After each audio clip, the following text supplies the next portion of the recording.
Hello, A Temporary Matter by Jhumpa Lahiri. The notice informed them that it was a temporary matter. For 5 days their electricity would be cut off for 1 hour, beginning at 8 p.m. A line had gone down in the last snowstorm and the repairmen were going to take advantage of the milder evenings to set it right. The work would affect only the houses on the quiet tree-lined street within walking distance of a row of brick-faced stores and a trolley stop, where Shobha and Shukumar had lived for 3 years. "It's good of them to warn us," Shobha conceded after reading the notice aloud, more for her own benefit than Shukumar's. She let the strap of her leather satchel, plump with files, slip from her shoulders and left it in the hallway as she walked into the kitchen. She wore a navy blue poplin raincoat over grey sweatpants and white sneakers, looking, at 33, like the type of woman she'd once claimed she would never resemble. She'd come from the gym. Her cranberry lipstick was visible only on the outer reaches of her mouth, and her eyeliner had left charcoal patches beneath her lower lashes. She used to look this way sometimes, Shukumar thought, on mornings after a party or a night at a bar, when she'd been too lazy to wash her face, too eager to collapse into his arms.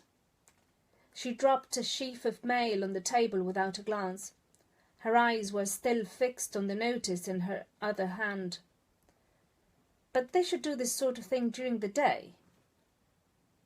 "When I'm here, you mean?" Shukumar said. He put a glass lid on a pot of lamb, adjusting it so only the slightest bit of steam could escape. Since January, he'd been working at home trying to complete the final chapters of his dissertation on agrarian revolts in India. "When do the repairs start?" "It says March 19th. Is today the 19th? Shobha walked over to the framed corkboard that hung on the wall by the fridge, bare except for the calendar of William Morris wallpaper patterns.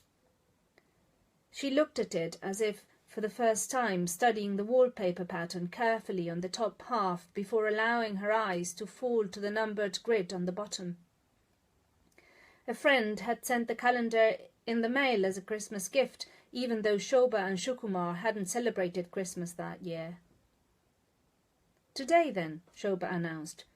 "You have a dentist appointment next Friday, by the way."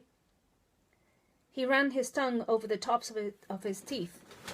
He'd forgotten to brush them this morning. It wasn't the first time. He hadn't left the house at all that day, or the day before. The more Shobha stayed out, the more she began putting in extra hours at work and taking on additional projects, the more he wanted to stay in, not even leaving to get the mail or to buy fruit or wine at the stores by the trolley stop. 6 months ago, in September, Shukumar was at an academic conference in Baltimore when Shobha went into labour, 3 weeks before her due date. He hadn't wanted to go to that conference, but she had insisted.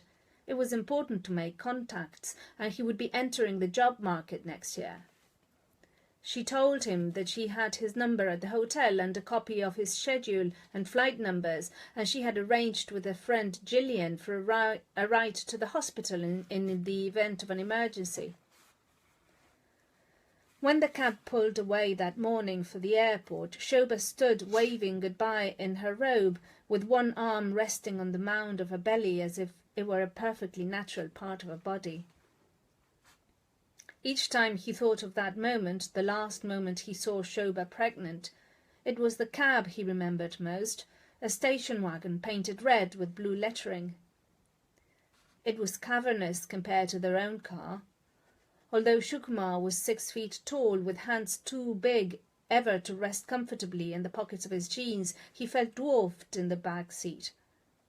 As the cab sped down Beacon Street, he imagined a day when he and Shobha might need to buy a station wagon of their own to cart their children back and forth from music lessons and dentist appointments.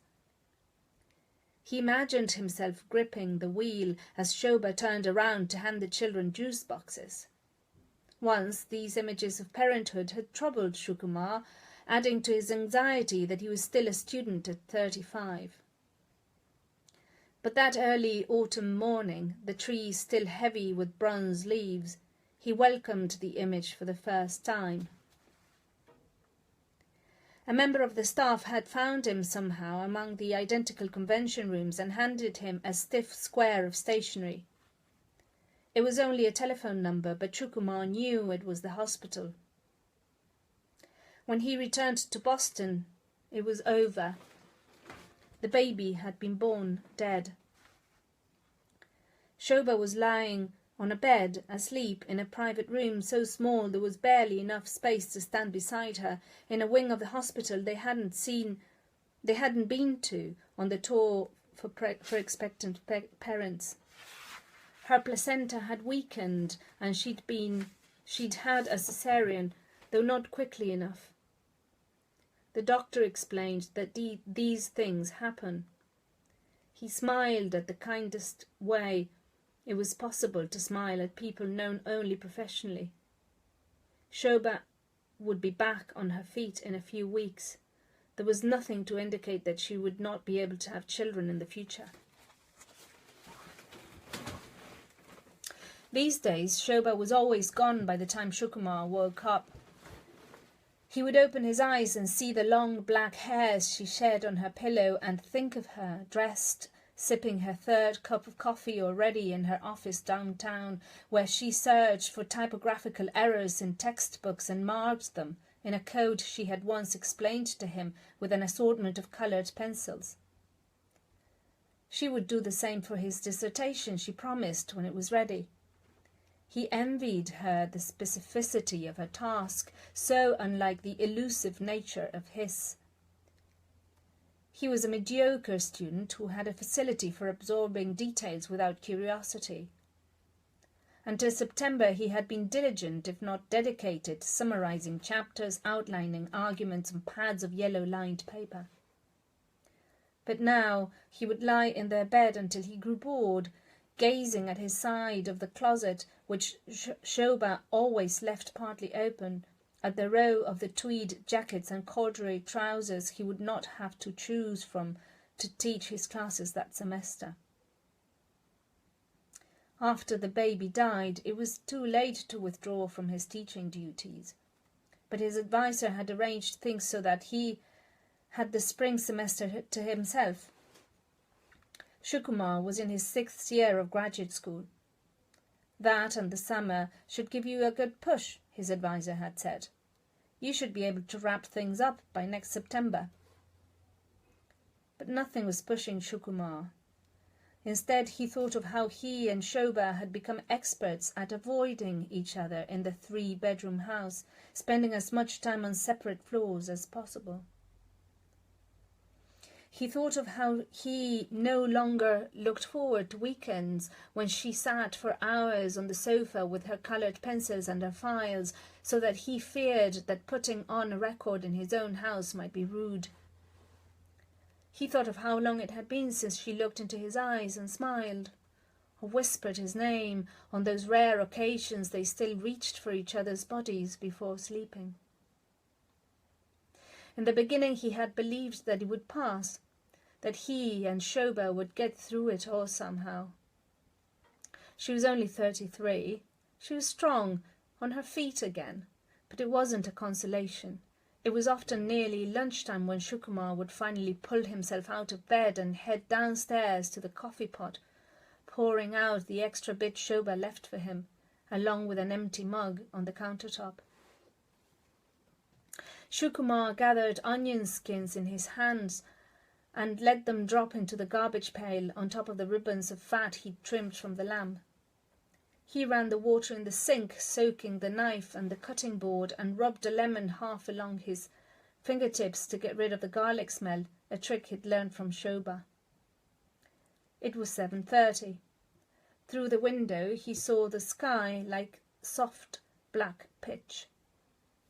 Uneven banks of snow still lined the sidewalks, though it was warm enough for people to walk about without hats or gloves. Nearly 3 feet had fallen in the last storm, so that for a week people had to walk single file in narrow trenches. For a week that was Shukumar's excuse for not leaving the house. But now the trenches were widening and water drained steadily into grates in the pavement. "The lamb won't be done by 8, Shukumar said. "We may have to eat in the dark." "We can light candles," Shoba suggested. She unclipped her hair, coiled neatly at her nape during the days, and pried the sneakers from her feet without untying them. "I'm going to shower before the lights go," she said, heading for the staircase. "I'll be down." Shukumar moved her satchel and her sneakers to the side of the fridge. She wasn't this way before. She used to put her coat on a hanger, her sneakers in the closet, and she paid bills as soon as they came. But now she treated the house as if it were a hotel. The fact that the yellow chintz armchair in the living room clashed with the blue and maroon Turkish carpet no longer bothered her. On the enclosed porch at the back of the house, a crisp white bag still sat on the wicker chaise, filled with lace she had once planned to turn into curtains. While Shoba showered, Shukumar went into the downstairs bathroom and found a new toothbrush in its box beneath the sink. The cheap, stiff bristles hurt his gums, and he spit some blood into the basin. The spare brush was one of many stored in a metal basket.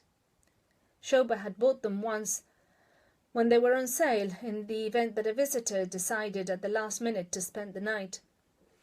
It was typical of her. She was the type to prepare for surprises, good and bad. If she found a skirt or a purse she liked, she bought 2. She kept the bonuses from her job in a separate bank account in her name. It hadn't bothered him. His own mother had fallen to pieces when his father died, abandoning the house he grew up in and moving back to Calcutta, leaving Shukumar to settle it all. He liked that Shoba was different. It astonished him, her capacity to think ahead. When she used to do the shopping, the pantry was always stocked with extra bottles of olive and corn oil, depending on whether they were cooking Italian or Indian. There were endless boxes of pasta in all shapes and colours, zippered sacks of basmati rice, whole sides of lambs and goats from the Muslim butchers at Haymarket, chopped up and frozen in endless plastic bags. Every other Saturday they wound through the maze of stores Shukumar eventually knew by heart. He watched in disbelief as she bought more food, trailing behind her with canvas bags as she pushed through the crowd, arguing under the morning sun with boys too young to shave but already missing teeth, who twisted up brown paper bags of artichokes, plums, ginger root and yams and dropped them on their scales and tossed them to Shoba one by one. She didn't mind being jostled, even when she was pregnant. She was tall and broad-shouldered, with hips that her obstetrician assured her were made for childbearing. During the drive back home, as the car curved along the Charles, they invariably marvelled at how much food they bought. It never went to waste. When friends dropped by, Shoba would throw together meals that appeared to have taken half a day to prepare, from things she had frozen and bottled, not cheap things in tins, but peppers she had marinated herself with rosemary and chutneys she had cooked on Sundays, stirring boiling pots of tomatoes and prunes. Her labelled mason jars lined the shelves of the kitchen in endless sealed pyramids, enough, they'd agreed, to last for their grandchildren to taste. They'd eaten it all by now. Shukumar had been going through their supplies steadily, preparing meals for the 2 of them, measuring out cupfuls of rice, defrosting bags of meat day after day. He combed through her cookbooks every afternoon, following her penciled instructions to use 2 teaspoons of ground coriander seeds instead of 1, or red lentils instead of yellow. Each of the recipes was dated, telling the first time they had eaten the dish together. April the 2nd, cauliflower with fennel. January 14th, chicken with almonds and sultanas. He had no memory of eating those meals, and yet there they were, recorded in her neat proofreader's hand. Shukumar enjoyed cooking now. It was the one thing that made him feel productive. If it weren't for him, he knew Shobha would eat a bowl of cereal for her dinner. Tonight, with no lights, they would have to eat together. For months now they'd served themselves from the stove, and he'd taken his plate into his study, letting the meal grow cold on his desk before shoving it into his mouth without pause, while Shobha took her place to the living room and watched game shows or proofread files with her arsenal of coloured pencils at hand. At some point in the evening she visited him. When he heard her approach, he would put away his novel and begin typing sentences. She would rest her hands on his shoulders and stare with him into the blue glow of the computer screen. "Don't work too hard," she would say after a minute or two, and head off to bed. It was the one time in the day she sought him out, and yet he'd come to dread it. He knew it was something she forced herself to do. She would look round the walls of the room which they had decorated together last summer with a border of marching ducks and rabbits playing trumpets and drums. By the end of August there was a cherry crib under the window, a white changing table with mint green knobs, and a rocking chair with checkered cushions. Shukumar had disassembled it all before bringing Shobha back from the hospital, scraping off the rabbits and ducks with the spatula. For some reason the room did not haunt him the way it haunted Shobha. In January, when he stopped working at his carrel in the library, he set up his desk there deliberately, partly because the room soothed him, and partly because it was a place Shobha avoided. Shukumar returned to the kitchen and began to open drawers. He tried to locate a candle among the scissors, the egg beaters and whisks, the mortar and pestle she'd bought in a bazaar in Calcutta and used to pound garlic cloves and cardamom pods back when she used to cook. He found a flashlight, but no batteries, and a half-empty box of birthday candles. Shobha had thrown him a surprise party last May. 120 people had crammed into the house, all the friends and the friends of friends they now systematically avoided. Bottles of Vino Verde were nested in a bed of ice in the bathtub. Shobha was in her 5th month, drinking ginger ale from a martini glass. She had made a vanilla cream cake with custard and spun sugar. All night she kept Shukumar's long fingers linked with hers as they walked among the guests at the party. Since September, their only guest had been Shobha's mother. She came from Arizona and stayed with them for 2 months after Shobha returned from the hospital. She cooked dinner every night, drove herself to the supermarket, washed their clothes and put them away. She was a religious woman. She set up a small shrine, a framed picture of a lavender-faced goddess and a plate of marigold petals on the bedside table in the guest room, and prayed twice a day for healthy grandchildren in the future. She was polite to Shukumar without being friendly. She folded his sweaters with an expertise she had learned from her job in a department store. She replaced a missing button on his winter coat and knit him a beige and brown scarf, presenting it to him without the least bit of ceremony, as if he had only dropped it and hadn't noticed. She never talked to him about Shobha. Once, when he mentioned the baby's death, she looked up from her knitting and said, "But you weren't even here." It struck him as odd that there were no real candles in the house, that Shobha hadn't prepared for such an ordinary emergency.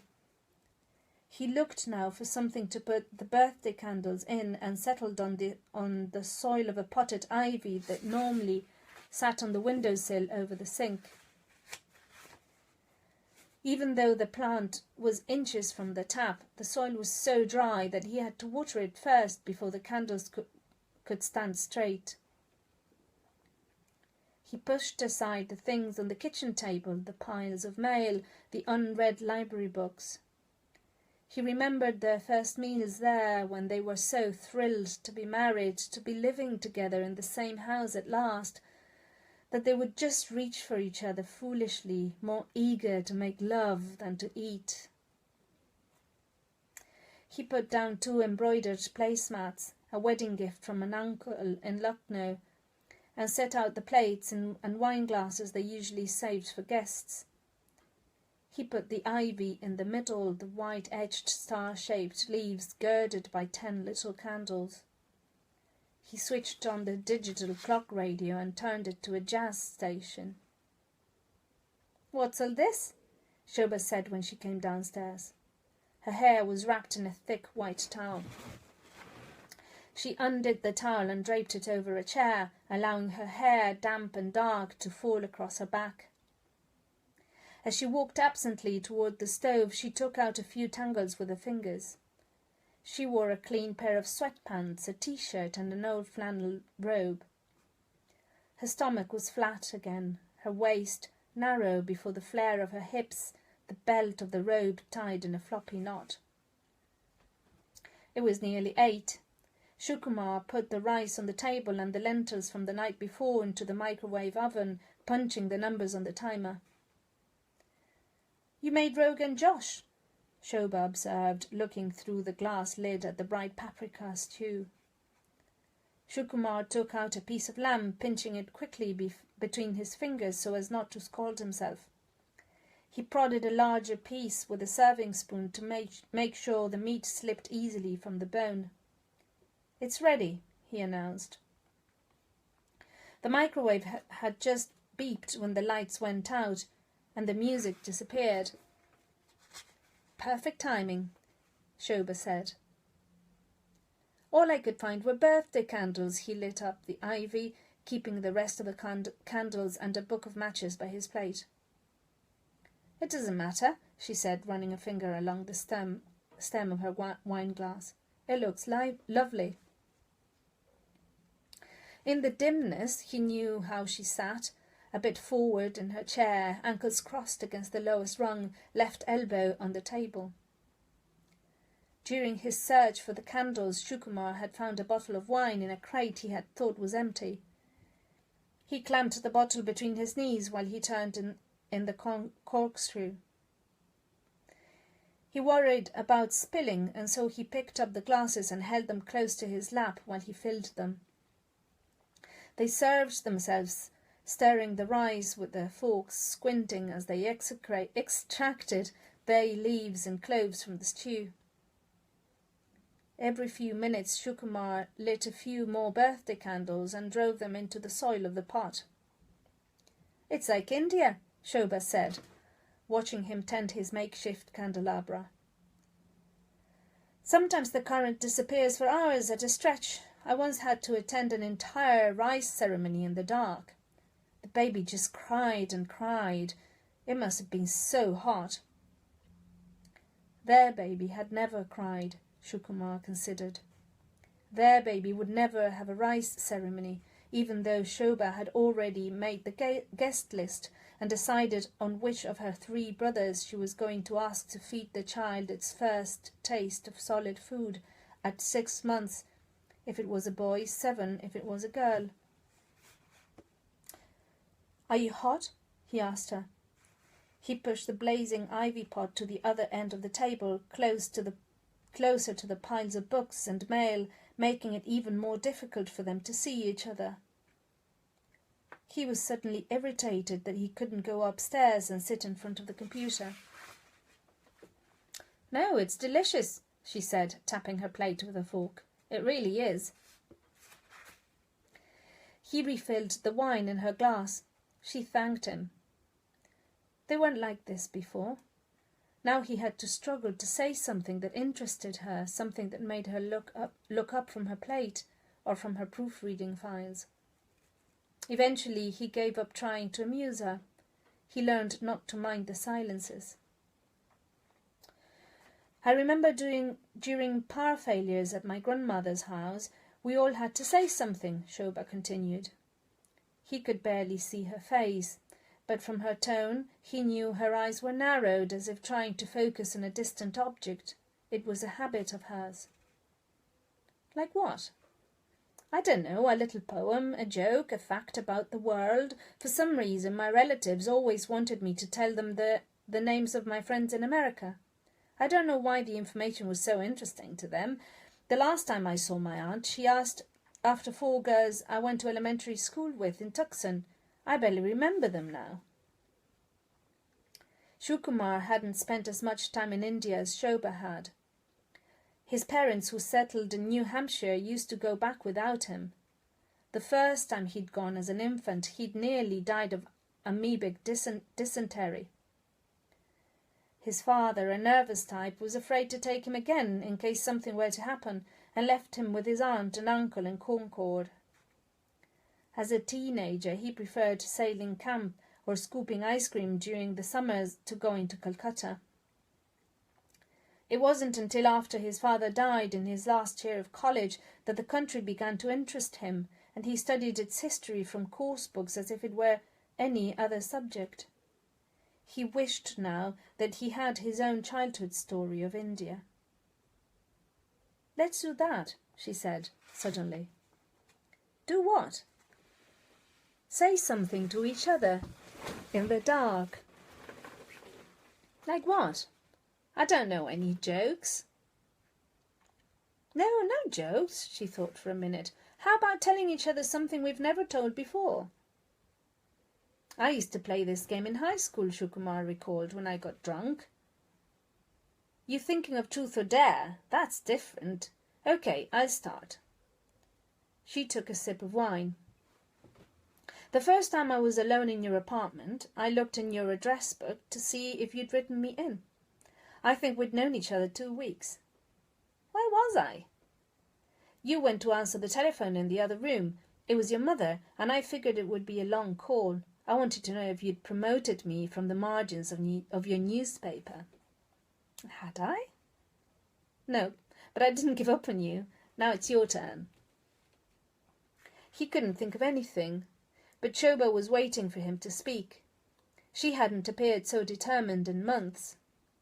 What was there left to say to her? He thought back to their first meeting 4 years earlier at a lecture hall in Cambridge, where a group of Bengali poets were giving a recital. They'd ended up side by side on folding wooden chairs. Shukumar was soon bored.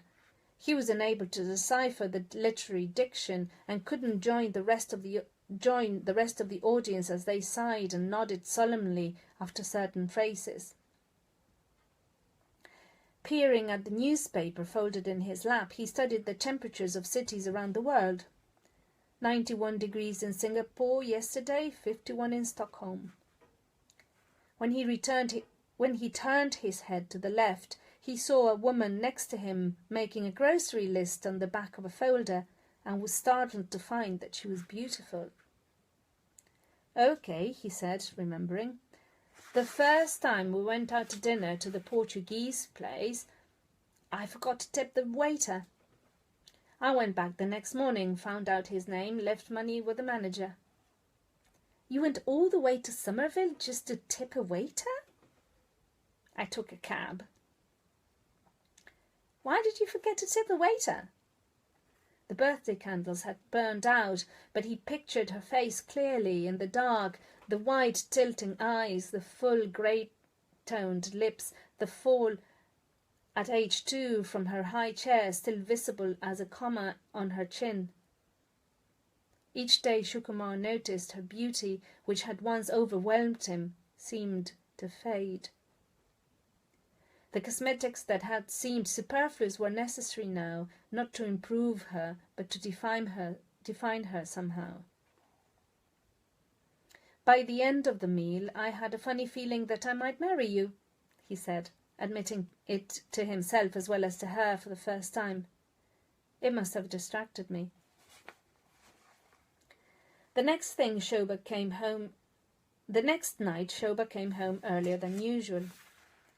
There was lamb left over from the evening before, and Shukumar heated it up so that they were able to eat by 7. He'd gone out that day through the melting snow and bought a packet of taper candles from the corner store and batteries to fit the flashlight. He had the candles ready on the countertop, standing in brass holders shaped like lotuses, but they ate under the glow of the copper-shaded ceiling lamp that hung over the table. When they had finished eating, Shukumar was surprised to see that Shobha was stacking her plate on top of his and then carrying them over to the sink. He had assumed she would retreat to the living room behind her barricade of files. "Oh, don't worry about the dishes," he said, taking them from her hands. "It seems silly not to," she replied, pouring a drop of detergent into a sponge. "It's nearly 8 o'clock. His heart quickened. All day Shukumar had looked forward to the lights going out. He thought about what Shobha had said the night before about looking in his address book. It felt good to remember her as she was then, how bold yet nervous she'd been when they first met, how hopeful. They stood side by side at the sink, their reflections fitting together in the frame of the window. It made him shy, the way he felt the first time they stood together in a mirror. He couldn't recall the last time they'd been photographed. They had stopped attending parties, went nowhere together. The film in his camera still contained pictures of Shobha in the yard when she was pregnant. After finishing the dishes, they leaned against the counter, drying their hands on either end of a towel. At 8 o'clock, the house went black. Shukumar lit the wicks of the candles, impressed by their long, steady flames. "Let's sit outside," Shobha said. "I think it's warm still." They each took a candle and sat down on the steps. It seemed strange to be sitting outside with patches of snow still on the ground. But everyone was out of their houses tonight, the air fresh enough to make people restless. Screen doors opened and closed. A small parade of neighbours passed by with flashlights. "We're going to the bookstore to browse," a silver-haired man called out. He was walking with his wife, a thin woman in a windbreaker and holding a dog on a leash. They were the Bradfords, and they had tucked a sympathy card into Shobha and Sukumar's mailbox back in September. "I hear they've got their power." "They'd better," Shukumar said, "or you'll be browsing in the dark." The woman laughed, slipping her arm through the crook of her husband's elbow. "Want to join us?" "No, thanks," Shobha and Shukumar called out together. It surprised Shukumar that his words matched hers. He wondered what Shobha would tell him in the dark. The worst possibilities had already run through his head, that she'd had an affair, that she didn't respect him for being 35 and still a student, that she blamed him for being in Baltimore the way her mother did. But he knew those things weren't true. She'd been faithful, as had he. She believed in him. It was she who had insisted he go to Baltimore. What didn't they know about each other? He knew she curled her fingers tightly when she slept, that her body twitched during bad dreams. He knew it was honeydew she favoured over cantaloupe. He knew that when they returned from the hospital, the first thing she did when she walked into the house was pick out objects of theirs and toss them into a pile in the hallway. Books from the shelves, plants from the windowsills, paintings from the walls, photos from tables, pots and pans that hung from the hooks over the stove. Shukumar had stepped out of her way, watching as she moved methodically from room to room. When she was satisfied, she stood there staring at the pile she'd made, her lips drawn back in such distaste that Shukumar had thought she would spit. Then she'd started to cry. He began to feel cold as he sat there on the steps. He felt that he needed her to talk first in order to reciprocate. "That time when your mother came to visit us," she said finally, "when I said one night that I had to stay late at work, I went out with Gillian and had a martini." He looked at her profile, the slender nose, the slightly masculine set of her jaw. He remembered that night well, eating with his mother, tired from teaching two classes back to back, wishing Shoba were there to say more of the right things because he came up with only the wrong ones. It had been 12 years since his father had died, and his mother had come to spend 2 weeks with him and Shoba so they could honour his father's memory together. Each night his mother cooked something his father had liked, but she was too upset to eat the dishes herself, and her eyes would well up as Shoba stroked her hand. "It's so touching," Shoba had said to him at the time. Now he pictured Shoba with Gillian in a bar with striped velvet sofas, the one they used to go to after the movies, making sure she got her extra olive, asking Gillian for a cigarette. He imagined her complaining and Gillian sympathising about visits from in-laws. It was Gillian who had driven Shoba to the hospital. "Your turn," she said, stopping his thoughts. At the end of the street, Shukumar heard sounds of a drill and the electricians shouting over it. He looked at the darkened facades of the houses lining the streets. Candles glowed in the windows of one. In spite of the warmth, smoke rose from the chimney. "I cheated on my Oriental Civilization exam in college," he said. "It was my last semester, my last set of exams. My father had died a few months before. I could see the blue book of the guy next to me. He was an American guy, a maniac. He knew Urdu and Sanskrit. I couldn't remember if the verse we had to identify was an example of a ghazal or not. I looked at his answer and copied it down." It had happened over 15 years ago. He felt relieved now, having told her. She turned to him, looking not at his face, but at his shoes. Old moccasins he wore as if they were slippers, the leather at the back permanently flattened. He wondered if it bothered her, what he'd said. She took his hand and pressed it. "You didn't have to tell me why you did it," she said, moving closer to him. They sat together until 9 o'clock, when the lights came on. They heard some people across the street clapping from their porch and televisions being turned on. The Bradfords walked back down the street, eating ice cream cones and waving. Shoba and Shukumar waved back. Then they stood up, his hand still in hers, and went inside. Somehow, without saying anything, it had turned into an exchange of confessions, the little ways they'd hurt or disappointed each other and themselves. The following day, Shukumar thought for hours about what to say to her.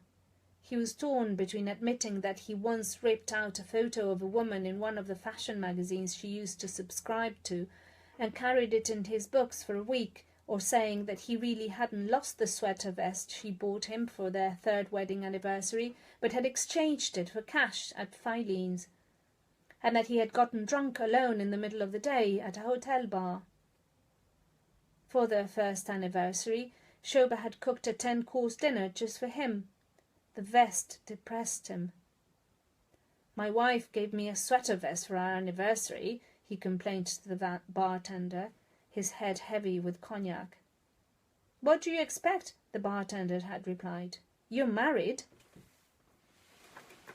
As for the picture of the woman, he didn't know why he'd ripped it out. She wasn't as pretty as Shoba. She wore a white sequined dress and had a sullen face and lean, mannish legs. Her bare arms were raised, her fists around her head, as if she were about to punch herself in the ears. It was an advertisement for stockings. Shoba had been pregnant at the time, her stomach suddenly immense to the point where Shukumar no longer wanted to touch her. The first time he saw the picture, he was lying in bed next to her, watching her as she read. When he noticed the magazine in the recycling pile, he found the woman and tore out the page as carefully as he could.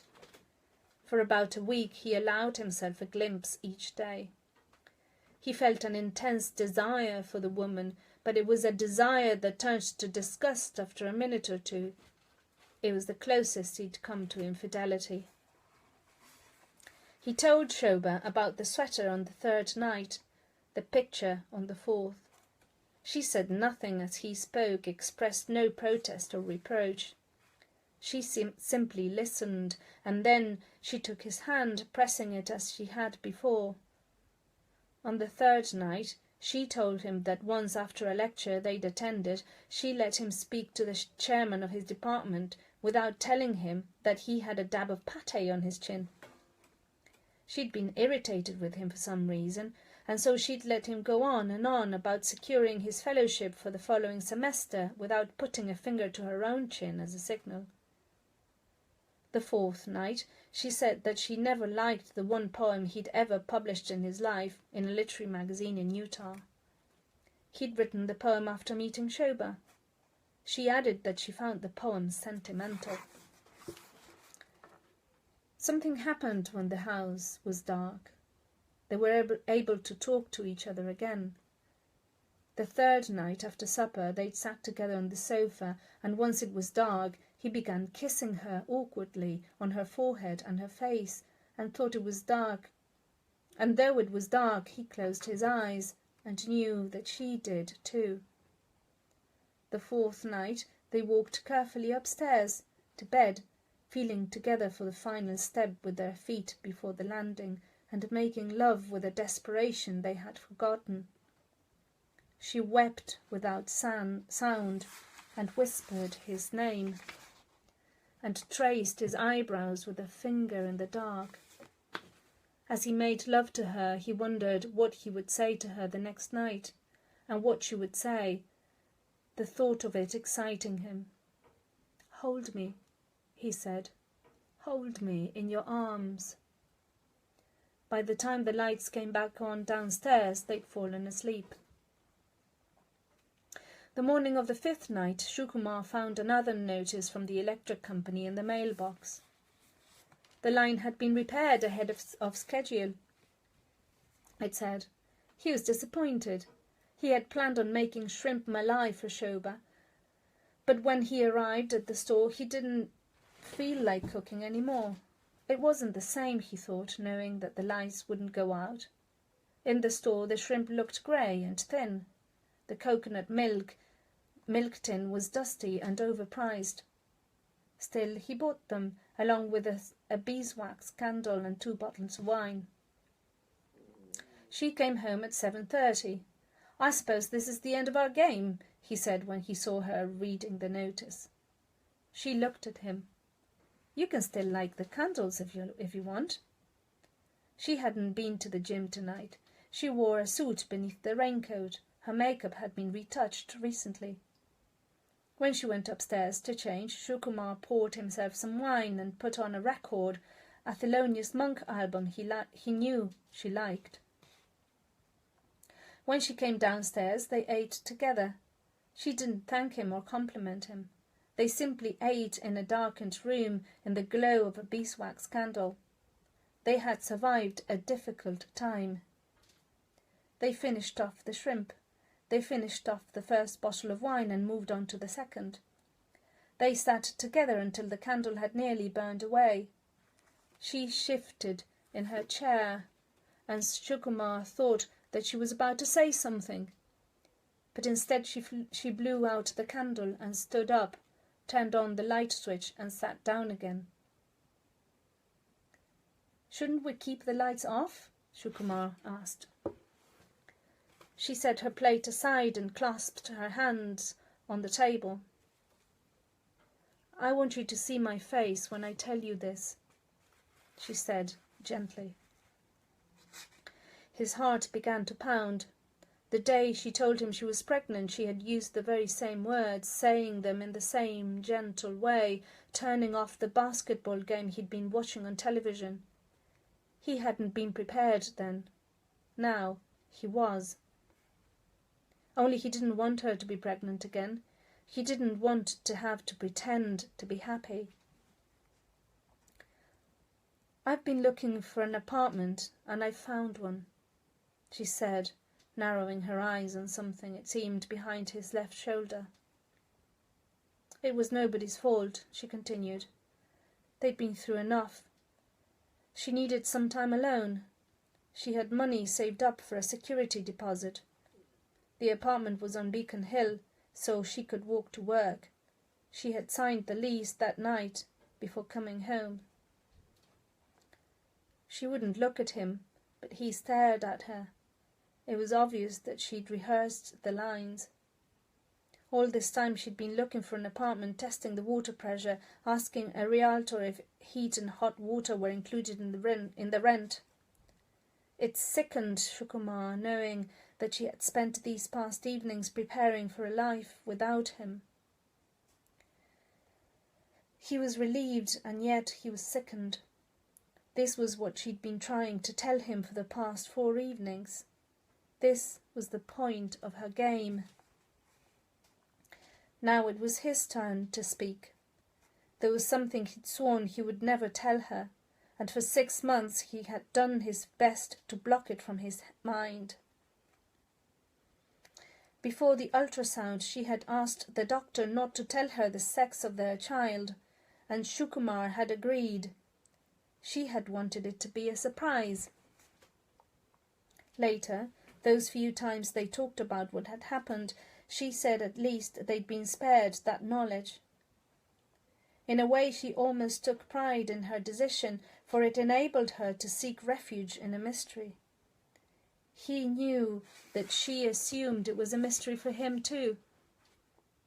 He'd arrived too late from Baltimore, when it was all over and she was lying on the hospital bed. But he hadn't. He'd arrived early enough to see their baby and to hold him before they cremated him. At first he had recoiled at the suggestion, but the doctor said holding the baby might help him with the process of grieving. Shoba was asleep. The baby hadn't been cleaned off, his bulbous lids shut tight to the world. "Our baby was a boy," he said. His skin was more red than brown. He had black hair on his head. He weighed almost 5 pounds. His fingers were curled shut, just like yours in the night. Shoba looked at him now, her face contorted with sorrow. He had cheated on a college exam, ripped a picture of a woman out of a magazine. He had returned a sweater and got drunk in the middle of the day instead. These were things he had told her. He had held his son, who had known life only within her, against his chest in a darkened room in an unknown wing of the hospital. He had held him until a nurse knocked and took him away, and he promised himself that day that he would never tell Shoba, because he still loved her then, and it was the one thing in her life that she had wanted to be a surprise. Shukumar stood up and stacked his plate on top of hers. He carried the plates to the sink, but instead of running the tap, he looked out the window. Outside, the evening was still warm, and the Bradfords were walking arm in arm. As he watched the couple, the room went dark, and he spun around. Shoba had turned the lights off. She came back to the table and sat down, and after a moment Shukumar joined her. They wept together for the things they now knew. That was A Temporary Matter by Jhumpa Lahiri. Please do let me know what you thought. This is a very moving story, I think. Do let me know what you thought. Thank you for listening.